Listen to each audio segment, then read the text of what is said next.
Good morning and welcome to Rising. We've got a great show for you today. Thank you so much for tuning in. Good morning, Lindsey. Good morning, Robby. How you doing? I'm doing well. You're looking lovely as ever. Oh, thank you. That's so nice of you. You're making me feel good. The black and white is giving like a little bit of the Addams Family, Wednesday Addams. You know what? Right? The guy who hired me at News Nation, he messaged me one day. I had a college shirt on. He said it's giving Wednesday Addams. So maybe that's, hey, there you maybe go. That's my vibe. Maybe Wednesday Addams is my vibe. And really, you're the bright and cheery one, and I'm the dark and We're Gomez and Morticia. Exactly. Coming up on Rising, late night host Stephen Colbert said on his show that CBS refused to let him air an interview he did with Democratic candidate James Talarico. Oh boy. Plus, Illinois Governor J.B. Pritzker's cousin, Tom Pritzker, is stepping down as executive chair of Hyatt Hotels Corporation over his ties to Jeffrey Epstein. And Congressman Hakeem Jeffries got into a tense back and forth with a left-wing podcaster over Jeffries' approach to ICE. But first, Robby, what's on your radar? Well, I made fun of Representative Alexandria Ocasio-Cortez yesterday on Rising after listening to her get tripped up when discussing U.S.-Taiwan policy at the Munich Security Conference a few days ago, but her remarks on that topic were brilliant and statesmanlike when compared with what she had to say about South America. Can AOC even find the continent on a map? Hint, it's down there. After listening to her say the following, I'm doubtful. Watch this. We look at what happened in Venezuela, for example. It is not a it is not a remark on who Maduro was as a leader. He canceled elections. He was an anti-democratic leader. That doesn't mean that we can kidnap a head of state and engage in acts of war just because the nation is below the equator. Ooh, quick fact check there. The country of Venezuela is entirely north of the equator. You can consult a map if you don't believe me. Perhaps AOC should put as much effort into learning geography as she does perfecting her Latin American accent.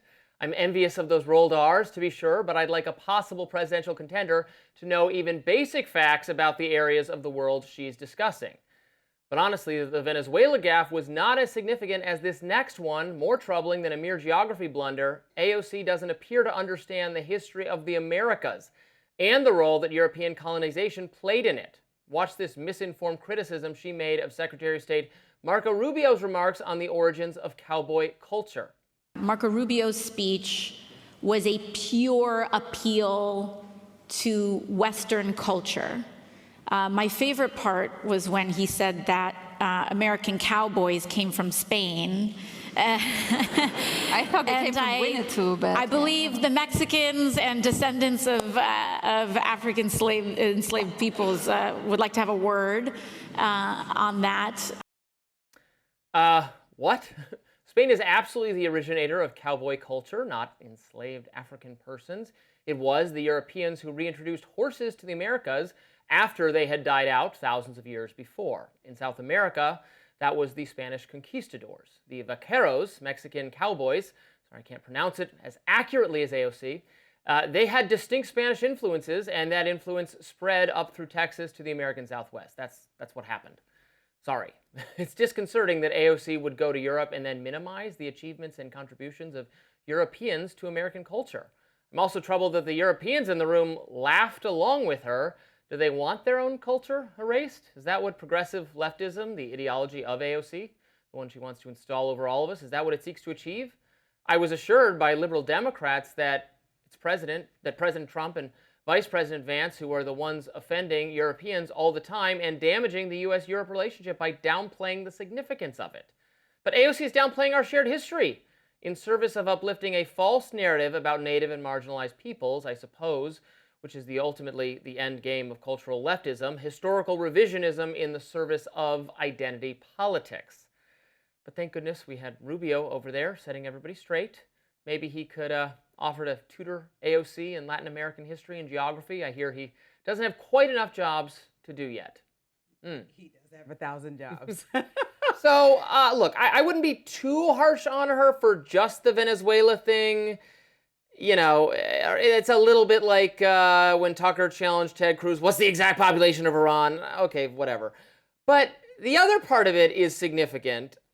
You should understand that, like, what informs American culture in the Southwest is an influence of Mexican of people going from Mexico into Texas who were culturally part of the Spanish conquest of South America, Latin America. Like, that's a pretty basic understanding of history that she was mocking Rubio for claiming. Well, I think maybe she just What's started. going on there? She started at a later point in history when we think about when America. What? I'm talking about a later point in history when we think about how America receives cowboy cultures. The only reason I'm saying this is because I did a documentary about it in Denver, about how cowboy culture did come largely from the South, that came from Mexico in the way that we see cowboys. So yes, vaqueros and everything that we're bringing up is all past the point, though. We can go into the history of cowboys. I guess we're going into it. We're taking up too much space right here. Well, she didn't need to talk take about a the fact shot that at Rubio and be wrong. I know, but policy is not what she got wrong here.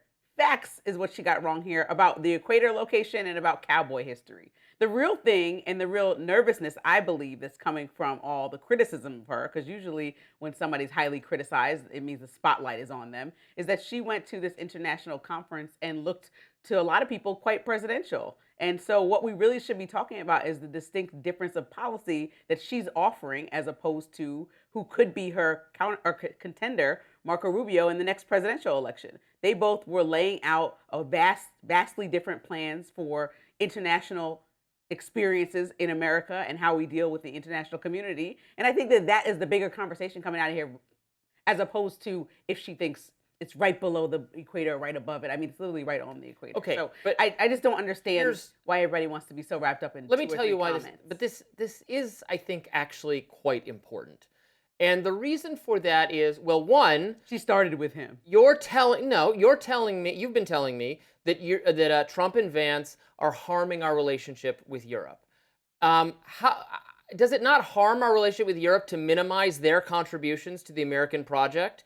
I agree that there is European influence on Americans. On the founding of the U.S. clearly comes from Enlightenment, British elements of French philosophy and Greco-Roman history, and there are Dutch influence. It's very European, the founding of our country. The continent itself, significant Portuguese, Dutch, French, Spanish influences. That's all important.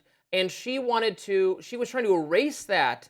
She said it was African enslaved persons. She wanted to talk about, make it an identity politics, the triumph of marginalized people. And that is historical revisionism. It's leftist, and it's why someone of a leftist, Marxist ideology would be dangerous as our president.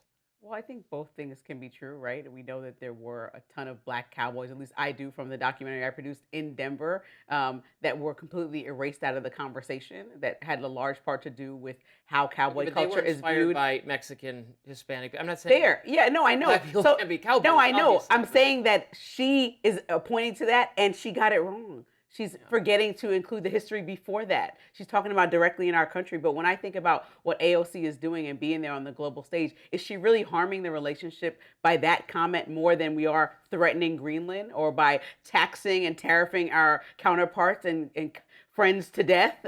Is she doing much more harm with actual statements that she got wrong that she can easily correct, as opposed to actions that leave people economically in despair because of our tariffs and some things that we're doing internationally? So tell me, or leave the Greenland prime minister trying to come negotiate because he's scared for his life, and the people of Greenland telling them, please don't come over here and take our land.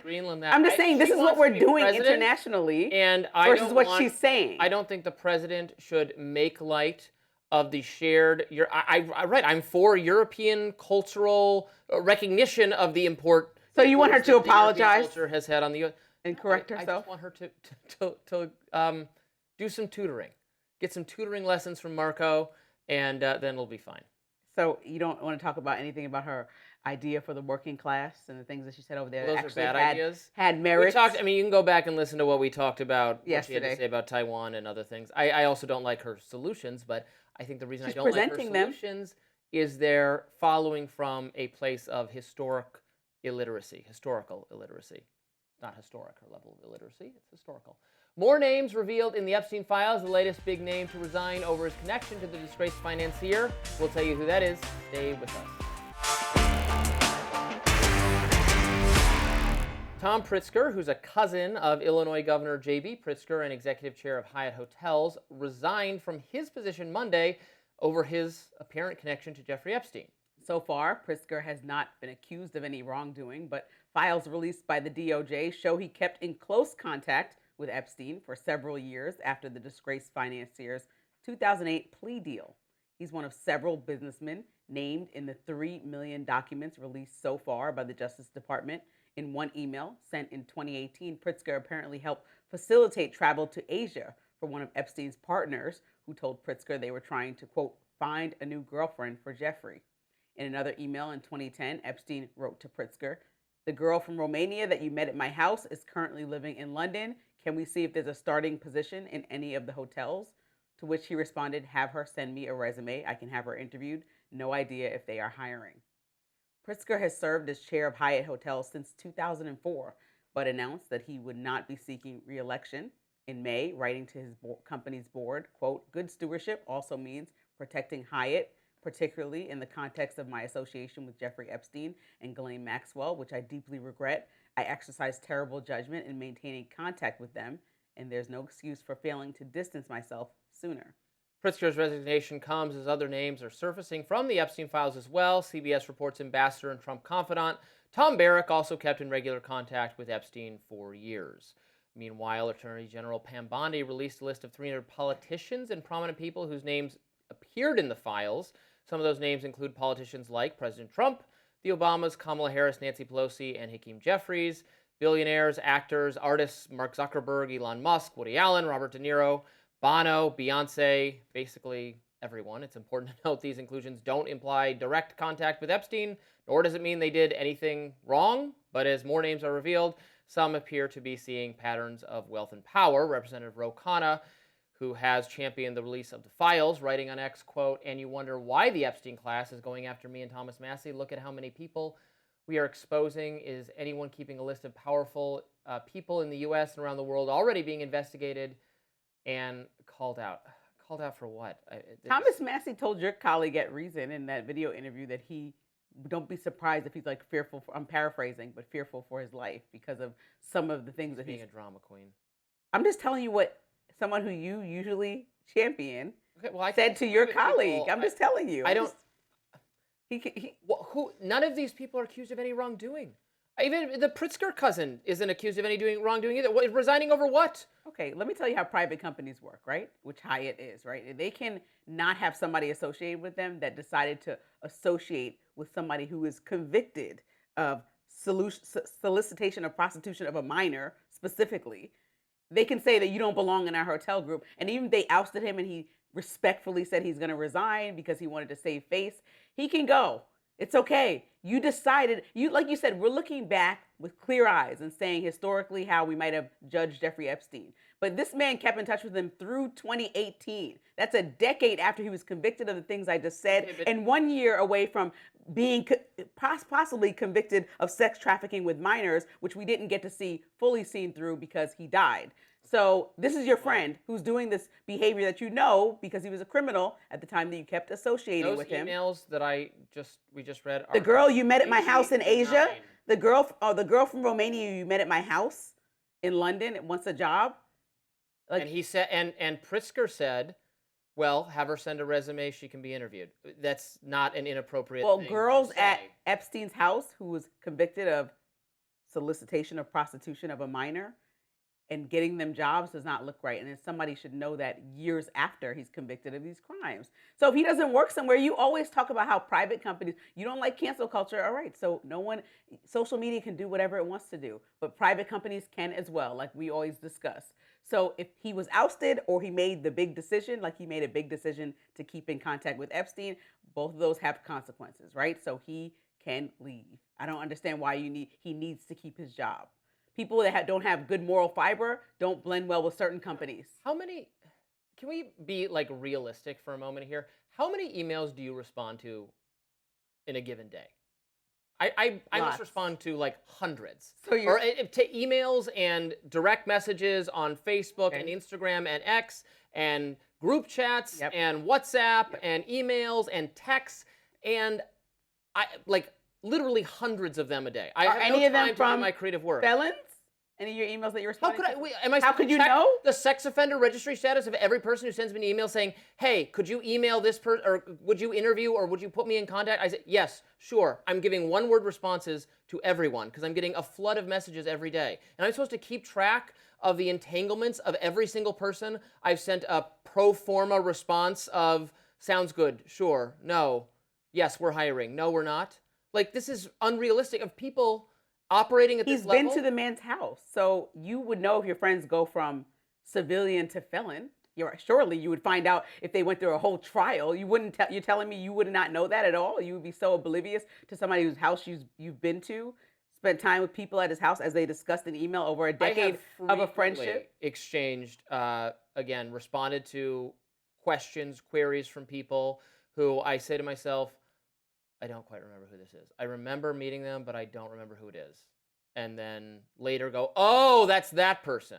Why are you so prone to making excuses for people that possibly... I'm making excuses because there's nothing criminal and there's nothing wrong about any of this. Your friend is a criminal. This is a pure moral panic. No, if your friend is a criminal and you're... A list, Bondi has a list of 300 people. It's just a list of names in the phone book. There are like some cartoons. I could start reading. Our team said SpongeBob. Alan Ardverkson. Yeah. Boris. And I think part of that is to try to I'm mock... just going through the phone book in order.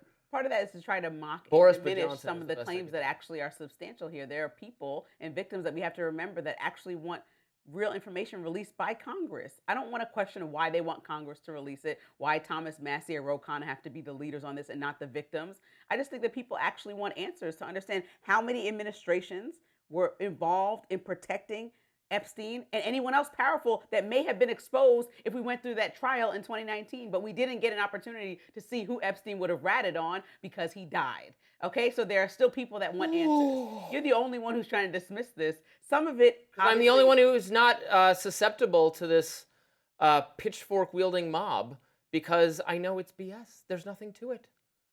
No, I think that you're not being fair. Show me a shred of evidence. Show me a shred of evidence that a single person other than Jeffrey Epstein and Ghislaine Maxwell and that Brunel guy who also killed himself in prison, anyone other than them was sex trafficking underage girls. If you have a shred of evidence of that, it's time to present it. You don't have it, and neither does Ro Khanna, and nor does anyone, because it doesn't exist. But people leave jobs every day for moral wrongdoings through the lens of the company. I mean, you're right that the company can do whatever it wants. So that's okay. He's not at Hyatt. Why are you so upset by this? It's certainly not your company. So why are you so upset by it? You could have kept somebody who kept in touch with a pedophile. But that's your company and your decision. So you hire him, Robby. Hire him at Robby's Consulting. Because Hyatt doesn't want him in there. And that's pretty obvious by him stepping down. And they gave him at least the dignity to say, if I was running a company, down. I would not make hiring decisions based on who you might have responded to an email from a few times over the course of 20 years. I would now, if you were, if there was evidence you were a sex trafficker of kids, then I would not hire you, and I would in fact want you prosecuted. But there's no evidence of that involving any of these people, and that seems to me the relevant detail. But I'm going to keep, rowing up this creek without a paddle, I guess. Up next, the Department of Homeland Security has sent subpoenas to major tech companies seeking user data behind social media accounts that criticize the agency and track ICE's movements. Don't go anywhere.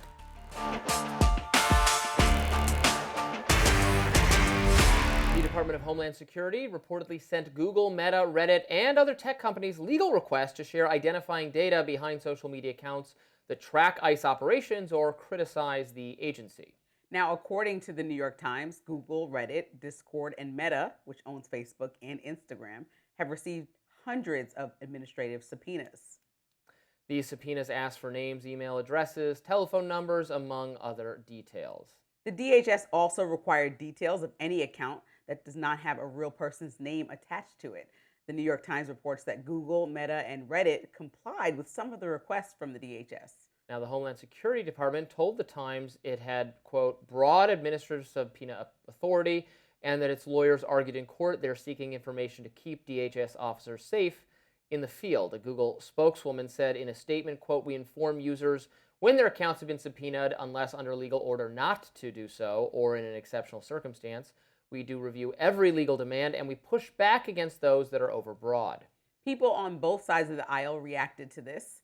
Congressman Ro Khanna urged tech companies to not comply with the request, writing on X, quote, "Tech must not bend the knee to surveillance state. Google, Meta, and other companies should refuse to comply with administrative subpoenas that target anonymous speech critical or ICE as a blatant violation of ICE, as a blatant violation of the First Amendment." Political commentator Matt Taibbi also chimed in, writing on X, "If it's true, I think it's terrible, but I also think it's exactly the same thing that was done previously about people with alleged Russian ties, and weirdly, no one cared about those revelations." Yes, to Matt's point, this is very similar, reminds me of the same thing. Let's not pretend that the Trump administration has just started doing this and this has never been done before. The Biden administration took unprecedented action to investigate, to look through accounts that they presumed were Russian in origin, that were not, that were doing election disinformation, that were doing COVID disinformation, all of those things. So this is very, very similar. The FBI, the CDC, they had requested information on users of social media sites who were saying dissenting things about the laptop story, the origins of COVID, all of that good stuff. So this is very similar. I think it is equally wrong, and they should not do it. The tech companies should push back. The reason they're moving to encryption is so that they're not even in this position of being able to share the messages. I guess they'll always have the data on whatever personal information you provide to them, and you should check the terms of service on that and maybe not provide it if you have that problem. But no, it's wrong for the government to seek. They can seek information on criminal activity, but just tracking ICE or just criticizing ICE is obviously not criminal activity. Every time we talk about a story, we can't bring up Biden. Yes, we can. Who is the president right now? Trump. Okay, so we need to talk about the president that campaigned on being so different from Biden and his administration in a variety of ways, including some of the bureaucratic things that he didn't like that he's now doing. All right, his administration is now moving forward in the same ways that you said you criticized both, but I'm just telling you, somebody campaigned on being nothing like the guy and doing the same things that you're criticizing. So administrative subpoenas, first of all, they don't require a judge's approval. So once again, this is the president going around the powers that be to get what he wants done. They're issued directly by the agency itself, and historically, they're used very sparingly for serious crimes like trafficking. So the fact that we're using them to see who's talking smack about ICE is wild and completely inappropriate. I agree with you. It's a misuse and abuse of power. Any anonymous critics of ICE, now we're like watching them. And the government is bypassing all judicial oversight by taking these steps. This is something that we've seen President Trump and his administration do in a variety of ways, including most recently in Venezuela. Yeah, go ahead. My point is, I'm saying it's bad, but that both things are bad. Whereas, maybe not you, I don't know what you would have said. You weren't my co-host at the time. But I would have, the liberal, during the years where Biden was doing this thing, would not criticize it in general. I'm criticizing both things. Liberals will only criticize it when Trump. And I'm asking you to explain how somebody like President Trump, who's criticized Biden about these same exact things, is now having his administration do them. Well, they're hypocrites, but there are many such cases. Next up in my lens, House Minority Leader is finding himself in some hot water over some comments that he made about ICE this week. Stick around. All right, Lindsey, what's in your lens today? Let's talk about it. So people are furious with House Minority Leader Hakeem Jeffries right now. On the Joy Reid show, he refused to say the words abolish ICE, even as frustration with the agency is at a boiling point. Host Wajahat Ali came armed with facts, citing Cato Institute polling showing 65% of people taken by ICE had no convictions and 93% had no violent convictions. So he wanted to know why tax dollars are being used to support this. Here's the exchange. What you're telling us is you want our taxpayer dollars to pay for a lawless masked armed agency to continue terrorizing our cities. And I'm trying to figure out how you, as a leader, can be telling Americans that their taxpayer dollars should be going to ICE. I don't understand anything that you just said. I don't understand anything that you've just said to me when I've made clear that taxpayer dollars should be used to make life more affordable for the American people, not brutalize or kill them. That's the whole reason we're in this fight. Ali pressed again. That's so abolish ICE. You agree with me and Joy. Abolish ICE. Listen, I'm going to use the language that I want to use. You can use the language that you want to use. That answer lit up social media. But here's the nuance. ICE's brutal tactics are unpopular. So is border insecurity. Voters can oppose lawless enforcement and still want order at the border. Both things are true. Right now, Democrats are holding up DHS funding to demand oversight reforms. Funding has expired, triggering a partial shutdown. As you know, some parts of DHS are squeezed. ICE and CBP are not, though.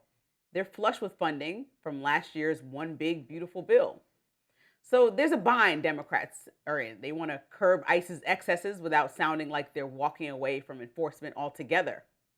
The killings of Renee Nicole Good and Alex Preddy in Minneapolis were horrific. It was all foreseeable. It reflects an enforcement approach that rewards escalation over restraint.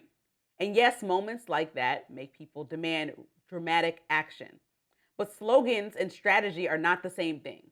Slogans like defund the police or abolish ICE don't connect with the voters Democrats need in purple and red districts. It almost seems like Democrats are walking into the trap set by the president and his advisors, giving Republicans the opportunity to label them as extreme, while ICE's responsibilities could be reassigned. With Democrats in the minority in Congress, the focus has to be on what's realistically achievable right now. That's the political reality. There is a serious argument here. Abolish those abuses and mass squads and unaccountable force and opaque detention systems. Tie funding to transparency and professional standards. Make enforcement lawful, targeted, and humane.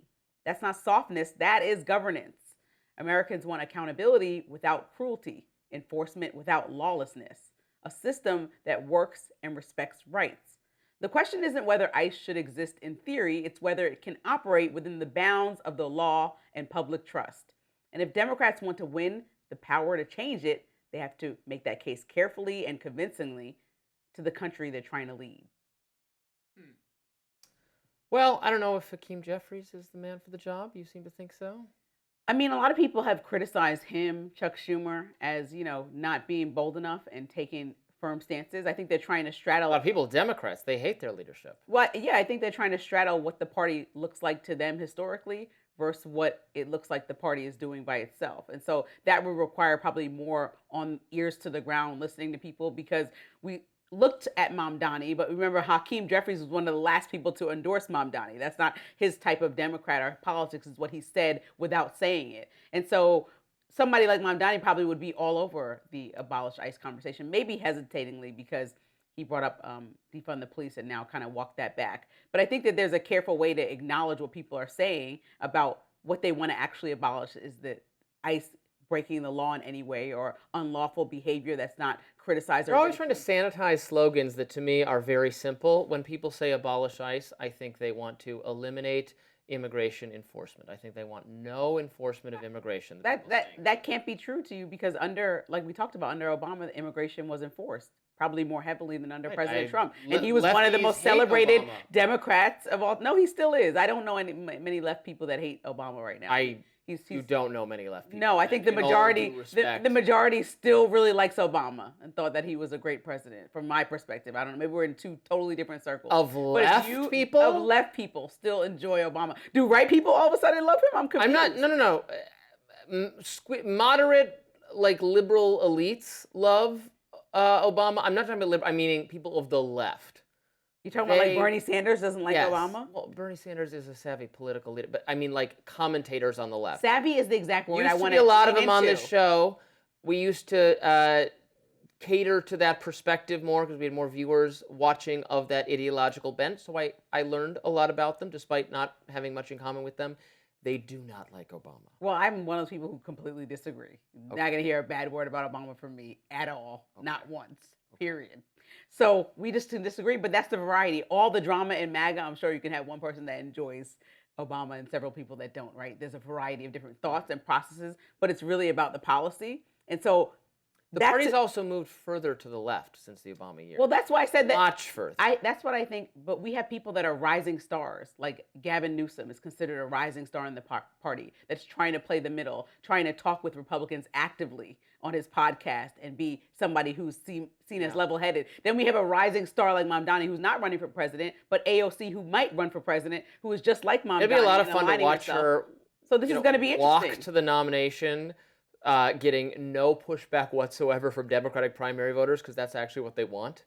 Well, we saw They that want when an Bernie AOC. Sanders walked to the nomination, he got a lot of pushback, and then Biden ended up winning the presidency. So you can't really critique something if it actually worked for the Democrats. I don't think that that was the right move to make. I do think that Bernie probably could have won that.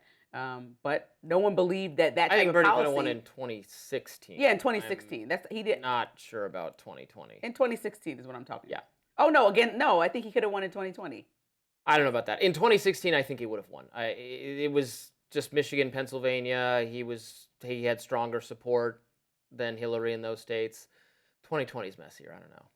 Well, the point is, I think that you have to be strategic as a politician. We just talked about how President Trump spent his entire life on the campaign trail talking about one thing and then came into office and allowing his administration to do something else. Politicians know that a lot of it is communication and how you express the ideas to the public. And if you go out there screaming, get rid of law enforcement or get rid of immigration enforcement, and people take it on its head and don't dissect the conversation at all, then that does not really resonate with the average person that would like to be able to pick up the phone and call law enforcement or the cops or anything in that situation. So we have to just be realistic about what it looks like to win a national law enforcement is an appealing election. national winning idea. Right. So maybe that's what Hakeem Jeffries is thinking about. Like I said, Democrats don't even have the power in Congress to do too much. So they're at where they are, but they might win They're very fortunate in that way to be constrained and being able to do anything. They might win in the midterms. But if you And then keep they'll start doing screaming all one sorts of popular slogan things. that kind of to me is falling into the trap that Republicans want them to, they might not win in the midterms. And then here we are with no gains. So that's my biggest concern. Right. I suspect, as it seems to be you're conceding, that most Americans do want some level of immigration enforcement. They want it to be a little bit more particular than the Trump administration has signaled recently. No, they want it to be more humane. They don't want Americans to die like they have under the Trump administration. Right. Yeah. They want law enforcement, but nobody to get hurt ever in any context. Ever. Okay. No, the current administration. people don't There's an want the investigation going ramifications of the on. things they There's say. no ramifications. Did the enforcement abuse their authority or not? That's what we're looking into, is active investigations into that. They don't want authority abuse, just like you wouldn't want local cops abusing their authority. And we review those cases as well when that may or may not happen. We keep coming back to this, but when you send in the police nationally to an area where they're getting no logistical support and there's massive opposition from a professional protest movement that has been trained to block and obstruct their proceedings and to not follow police orders, that is why someone. And Governor Walz is saying that's not true, and so are the people who run the corrections department saying we have allowed you to come in here and do the jobs you've asked. The Why are you protesters here? aren't working to get in the way They're of their blowing operations. whistles. Is that obstructing justice? They're blowing whistles. Okay, and but telling people when they ISIS in said the get out of the neighborhood. car, she drove off. They're blowing whistles and So telling she was people not ISIS following in the- police So instructions. explain Alex Preddy then. He deserved to die. Again, we're going to go back to Nobody this conversation. deserves to die. I didn't say no. Don't put words in my mouth. I did not say deserves to die. The question is whether the shooting can be justified because the officer felt a legitimate threat to their life. I see the argument in the Renee Good case. I have trouble seeing the argument in the Alex Preddy case. Sure. So that's what America feels too. That's Well, kind yeah. of- People have every right to be upset about it. I was upset about it too. I was very upset that the administration lied about it when they first commented on it because he did not approach the police gun drawn and he was not a domestic terrorist. So I don't appreciate dishonesty about the issue from the federal government. But that has nothing to do with the situation is the situation because there was not cooperation from local authorities. And I just think the finger pointing has to stop. We got to move past that and figure out solutions. So it never happens again, right? Okay. We'll leave it there. Stephen Colbert pulling no punches during his last few months on the air. What he said about CBS allegedly pulling one of his segments. Stay with us. Stephen Colbert taking shots at the FCC and his network over the equal time rule. Take a listen to what the Late Show host said after network lawyers allegedly informed him last minute that he couldn't air an interview with Texas Senate candidate James Talarico. You know who is not one of my guests tonight? That's Texas State Representative James Talarico. He was supposed to be here, but we were told in no uncertain terms by our network's lawyers, who called us directly, that we could not have him on the broadcast. This doesn't just affect interviews. The rules forbid any candidate appearance, including by voice or picture. That's not him. That's a stock photo we found when we Googled "not James Talarico." Colbert wasn't done. He insisted that it was purely a network decision to pull the plug on the interview and gave his thoughts on it. Carr said he was thinking about dropping the exception for talk shows because he said some of them were motivated by partisan purposes. He hasn't done away with it yet, but my network is unilaterally enforcing it as if he had. But I want to assure you, ladies and gentlemen, please, I want to assure you this decision is for purely financial reasons. Colbert also had a specific message for Carr himself. Take a listen. Sir, you're chairman of the FCC, so FCCU. Because I think you are motivated by partisan purposes yourself. Sir, you smelt it because you dealt it. You are Dutch ovening America's airwaves. Let's just call this what it is. Donald Trump's administration wants to silence anyone who says anything bad about Trump on TV because all Trump does is watch TV. This comes as the network continues to experience tension under its new leadership. Several journalists and even high-profile on-air talent have obviously left the network, and that list now includes another big name. 60 Minutes correspondent Anderson Cooper says he will not be renewing his contract with CBS, but he didn't identify the network's new direction as a reason. He instead said in a statement Monday, quote, "Being a correspondent at 60 Minutes has been one of the great honors of my career. I got to tell amazing stories and work with some of the best producers, editors, and camera crews in the business. For nearly 20 years, I've been able to balance my jobs at CNN and CBS, but I have little kids now, and I want to spend as much time with them as possible while they still want to spend time with me." So this is Anderson Cooper no longer being with 60 Minutes at CBS, which most people know him as the host of CNN. Yeah. So I initially saw him like, oh, this is big news, but this is just him. He's been doing both things. He's just going to do CNN. And they're under different management structures for the time being, although obviously Warner Brothers is trying, they're going to try to merge with Paramount, the owners of CBS. So And he can go back to his old job if he wants, I guess. because it's under one umbrella. Look, I don't, so the equal time rule, this makes me uncomfortable. First of all, the rule should be enforced or it isn't. I don't like this vaguely, I might get rid of it, I might not. It might, like, if we're going to have rules, I don't really like the FCC, but if we're going to have these kinds of rules, they need to be very clear so the networks know who they can follow. And like, this shows this talk show, this shows a news show, this one they can't even show his photo. That seems very heavy-handed. Now, there's these aggressively censorial rules for the broadcast channels because of limited bandwidth.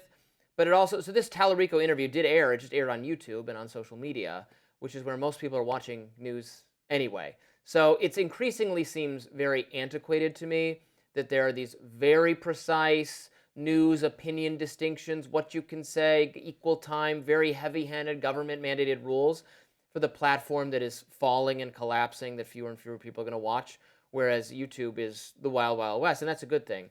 So anyway, I don't care for this at all, is a long way of saying that. Well, I think what we're seeing is a pattern of the FCC saying something and companies reacting before there's any new, guidance administered that's actually on the books. And I think people are nervous about the new dynamic that Brendan Carr has created between people who run networks that need FCC approval to get things done, like these big mergers, and him kind of saying, well, I'm strong-arming without strong-arming through the lens of President Trump, right? And I feel like that is coming up more often where, well, why would you say that publicly unless you're going to implement it actually? And Stephen Colbert is like, this is not an actual rule yet, but I just can't air the interview because my network is scared because they may want to get into a merger soon that's going to benefit them financially. Because the FCC may say you're subject to the equal time rule, which means you would have to also have on, I guess, but I'm not even, see, this is why the rule being unclear is bad.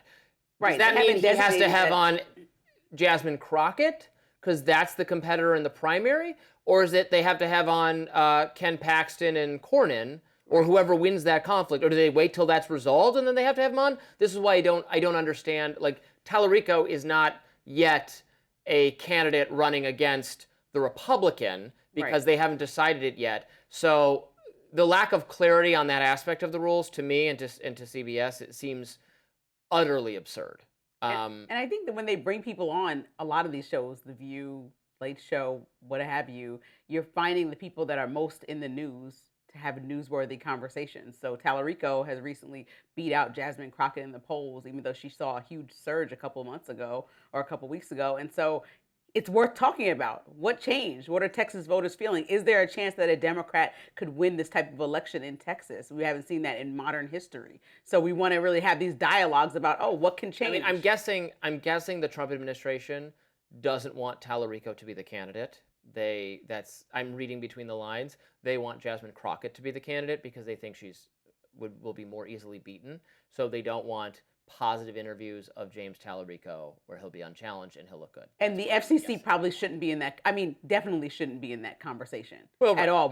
What President Trump wants. Well, their mandate. Well, yes. I mean, their mandate is that this is a long-standing rule. I don't like this rule. I don't like the FCC. I would abolish the FCC and just auction the airwaves to the highest bidder is what I would do. We don't need any regulatory control of this whatsoever. This is also like having regulatory control over who gets to use the phonograph. Who cares? It's like it's not that old. Yeah, that's so dramatic. Phonograph. Nobody is watching this. He's going off the airwaves.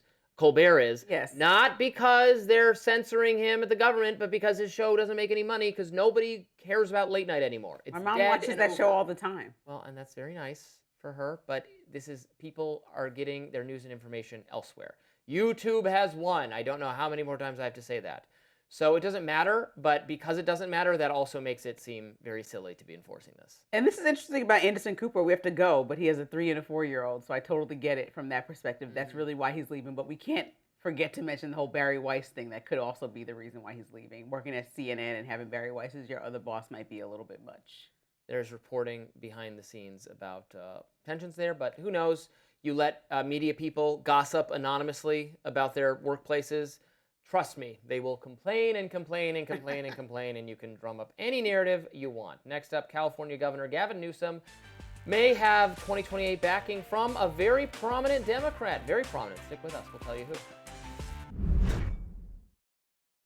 Former Speaker of the House Nancy Pelosi is reportedly gearing up to boost California Governor Gavin Newsom for 2028. A former Pelosi aide told Axios, quote, "She's a Gavin fangirl and she doesn't crush on many people. I will say this, she's hardly ever wrong. When she says she sees something, it's a real thing." Axios reports that Pelosi had privately said she admired Newsom's approach to combating Trump, which is both defiant and charming. Pelosi has also praised Newsom publicly. The former House Speaker told The New Yorker earlier in February, quote, "From the standpoint of leadership, vision, and values, knowledge of the issues, strategic thinking about how to get things done, he's masterful." And Pelosi told Politico this week that Newsom would make a great president. Newsom spokesperson Lindsey Granger told Axios Governor Newsom believes Speaker Pelosi is the epitome of selfless public service and will go down in history as one of the most consequential leaders of our time. Pelosi plans to leave Congress after her current term ends, which means she'll no longer be a House Democrat during the 2028 presidential elections. Speaking of 2028, a new poll released by Focal Data in February puts former VP Kamala Harris at the top, with 39% of respondents suggesting that Harris could win the Democratic nomination if she ran in 2028. Governor Newsom received 21% support, while 10% backed Representative Alexandria Ocasio-Cortez. Yeah, Harris, Newsom, AOC, that's the top three, I think, right now. And I think that's a good variety, right? I think they all are a bit different from each other. Very liberal California politician, another very liberal California politician, and an insane far leftist. No. What diversity. So what interesting diversity. I think there is a lot of diversity. One, I think you have Gavin Newsom, who's positioning himself very masterfully, as Nancy Pelosi put it, in a way where he is somebody that could work across the aisle. He has come out and pushed against these billionaire taxes that you don't like in California, that's making billionaires run off. So he's been level-headed about some of these ideas, positioning himself intentionally to be more moderate, talking to some of the biggest MAGA supporters in the party on his own podcast willingly, right after Kamala lost the election, and saying, "I'm jumping in head first, knowing this interview could get me criticized and looked at and ridiculed, but I'm going to have the dialogue." So that's him. Then you have Kamala, who obviously is a front runner, who ran and didn't feel like she was given the opportunity to announce what her full agenda would be under under Biden because she had to show some type of respect because she still was the VP. So we can see what that platform looks like. And then you have AOC, who's been very clear that she and Bernie Sanders are like kind of one and the same, and that's going to be her positioning. She's international, talking about how far she wants to go. And so we have 3 different options that I've just shown you out on a table. And I think that's a great thing that, JD Vance should be a little bit nervous about, and so should Rubio, whomever is going to throw their name in the hat. So I think this is a good thing. Is this Nancy Pelosi kind of stabbing Kamala in the back to already come out so forcefully in favor of Gavin Newsom? That was the first thing that I thought. Interesting thing. Nancy Pelosi, she seems to think Gavin Newsom is the right choice. I'm not sure it's an anti-Kamala move as much as it is a prophylactic measure against AOC, who Nancy Pelosi does not like. They've never gotten along well, from what I understand. That's unfortunate. Remember, she kind of derided AOC for when AOC was like this upstart, because AOC was like a member of leadership. Yes. And then, Nancy Pelosi was like, okay, but we're not a socialist party, blah, blah, blah, trying to put her in her place. I think maybe their relationship has improved since then. That was however many years ago. That was 8 years ago or something. So who knows? But I don't think she wants the party to lean into hard left messaging on economic subjects, at least. Nancy Pelosi is herself a very rich person, so. Well, it's not really up to Nancy Pelosi, and I say this with all due respect as somebody who likes Nancy Pelosi. As leadership gets older and retires, as she's doing, new people have to come in to say what the new ideas and the new generation wants for the party. That was a huge thing that Democrats were missing, huge voices that felt neglected in the last election season that need to be brought back into the party to say, what are we going to do for young people that have different ideas than what we've historically been doing? Now, Gavin Newsom has been seen as like this leader of the resistance who is not scared to come at President Trump exactly as he does on social media. And so it's been entertaining to watch. But now we're going to have to see what policies he lays out as a federal leader as opposed to a state leader. And that can't be a not Trump policy. We have to hear the real policies, and then everyone can get in the ring and see how it goes. I'm excited about it. Well, that does it for us on Rising Live. Thanks so much for watching, and look out for more exclusive YouTube content coming your way later today. And be sure to like, share, and subscribe to The Hill's YouTube channel so that you never miss any content. And for those of you who like to listen while on the go, we're now available anywhere you listen to podcasts. See you later.